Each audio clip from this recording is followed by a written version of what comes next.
The landlord gets the shock of a lifetime when she's cleaning up after the renters that just move out. There, in the kitchen freezer, she finds the body of a tiny infant, frozen, wrapped in clear saran wrap, and then a towel. We are taking your calls straight out to Phil Trexler joining us from the Akron Beacon Journal. Phil, what happened? Yeah, you know, Nancy, this is one of those stories that's just purely heartbreaking and also just very disturbing. Two young parents here. A woman gives birth to a child, her second, a little baby boy, healthy. For some reason, we don't know, she takes the baby, or they accused of taking the baby, wrapping a ligature around his neck, strangling him, and then placing him into a tub of water, probably to ensure his death. And then they're accused of taking this baby, wrapping him up, and putting him in a freezer like he's a piece of meat. It's just one of those crimes that it's just unthinkable.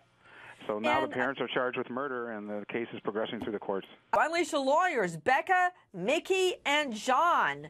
Okay, Mickey Sherman, death penalty? This is not a death penalty case. This is a situation. Why? It's just not. They don't have a demonstrated history of violence. What So they did is not neither insane. did Scott Peterson. Yeah, but this is such an act of immaturity and of ignorance. You know, you need a license to drive a car, but not to have a child. No, they're actually 20. Kenesha Pruitt is 20 years old. I don't know what you're talking about, a driver's license. Just, you know, mull some more, Mickey. I'm going to come back to you. Manuelian, it's lethal injection. I don't think. Yeah, it all depends on their background. If they have criminal history, if they've had any kind of pattern of behavior breaking the laws before. Wait, put him Well, that's up. what they consider this special. Manuelian, Scott Peterson had no criminal history. I mean, for that matter, neither did Gacy. Neither did Ted Bundy until you find out they're murderers.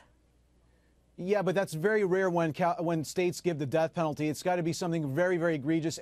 You may be right, but I would say that because they don't have criminal backgrounds. Attempting to strangle a child and putting it alive in a freezer to freeze to death, that's not heinous to you?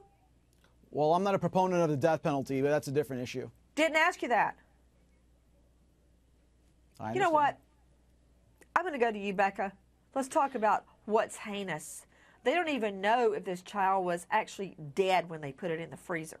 There could not be any more heinous a crime. So what are they trying to say, that you can't seek the death penalty because they've never frozen a child before? I mean, that's incredible. Yeah, Yeah, I think you are too. I think you're about to get your mic cut too. Demonstrated criminal history to show how they got to where they are. Okay, Mickey. Yes. Stop saying that. That's not the law. You don't have to have a rap sheet to face the death penalty. That's simply not true. It's not the law we're talking about. It's the discretion exercised by any prosecutor in this case.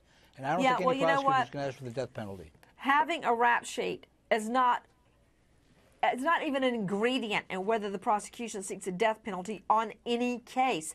One of the things they look at is the heinous nature of the crime. This is different, for instance, from a vehicular homicide because of the intent that was in this case.